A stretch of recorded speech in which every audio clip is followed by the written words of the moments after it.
Imagine the scene. You are hosting a dinner party.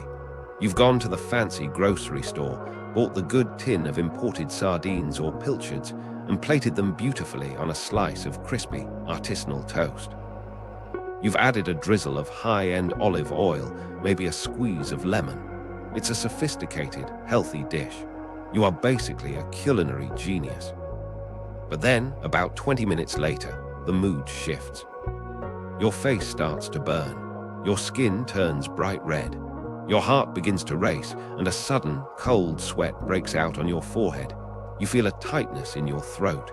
You immediately think this is it. I've developed a sudden, severe allergy to fish. I'm going into anaphylactic shock at my own dinner party. But here is the twist. You aren't allergic. At least, not in the way you think. You haven't reacted to the fish itself. You have just ingested a potent chemical that was brewed inside that can before you even twisted the lid off.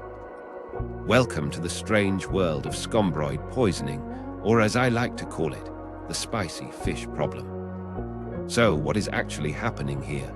To understand this, we have to look at the fish before it was canned.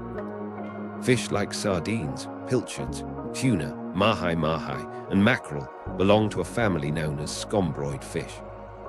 Because of their active lifestyles, these fish have a lot of a natural amino acid in their dark muscle meat called histidine. On its own, histidine is totally harmless. It's just a building block of protein. However, these fish also carry naturally occurring bacteria on their skin and in their guts. Normally, this isn't a problem. But if the fish isn't kept cold enough, let's say it sits on a boat deck in the tropical sun for a few hours before being processed, those bacteria wake up and get hungry. They start to feast on that harmless histidine. Through a chemical process, the bacteria use a specific enzyme to convert the histidine into a completely new chemical, histamine. Does that word sound familiar? It should. That is the exact same chemical your own immune system releases when you have an allergic reaction. When your body detects pollen or a bee sting, it dumps histamine into your blood to widen blood vessels and cause inflammation so white blood cells can rush to the scene. That chemical is what causes swelling, hives, and that flushed, hot feeling. So, when you eat a fish that has been left out in the heat, you aren't eating a piece of meat anymore. You are essentially eating a pure, concentrated allergy pill. You are bypassing your immune system and directly dosing yourself with a massive amount of histamine. Think of the bacteria as tiny, unlicensed pharmacists. They aren't trying to hurt you, they are just doing their microscopic job. But their job turns your fancy dinner into a biological hazard. This brings us to the most frustrating part of this whole process, the can. When we buy canned food, we assume it is sterile and safe. And it is. The commercial canning process involves intense heat and pressure. It kills all the bacteria.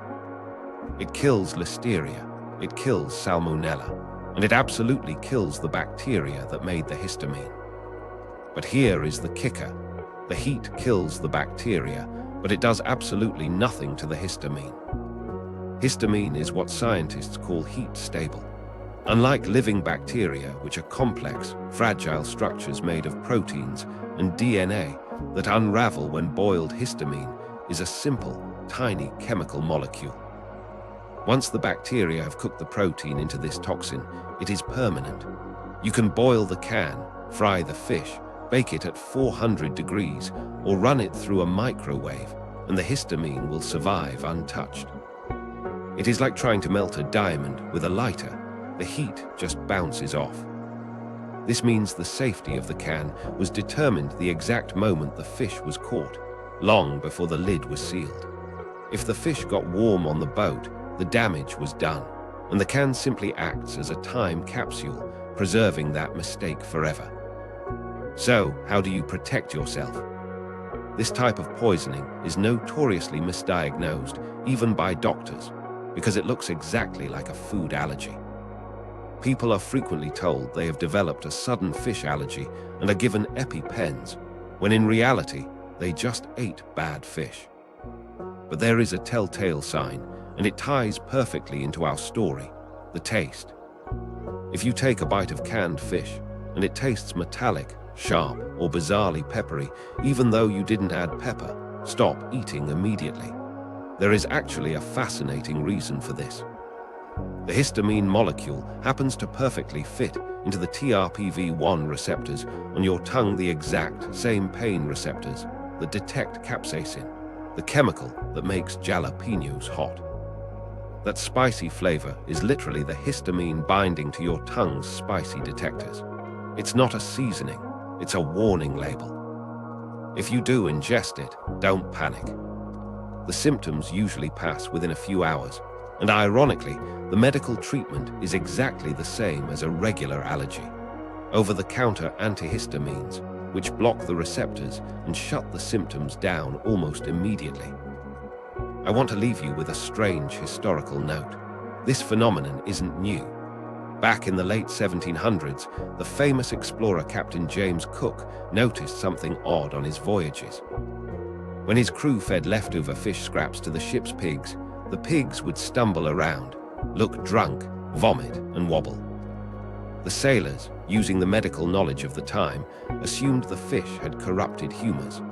They didn't know it then, but the pigs were most likely suffering from a massive dose of scombroid poisoning. Today, health organizations estimate that scombroid poisoning accounts for a huge percentage of all seafood-related food-borne illnesses, precisely because people mistake it for an allergy and never report it to health authorities. So the lesson remains the same today as it was in Captain Cook's time. Keep your fish cold, trust your taste buds, and remember, if it tastes spicy when it shouldn't, it's not a flavor profile. It's a chemical mistake. Thanks for watching. Stay informed, stay a brain foodie.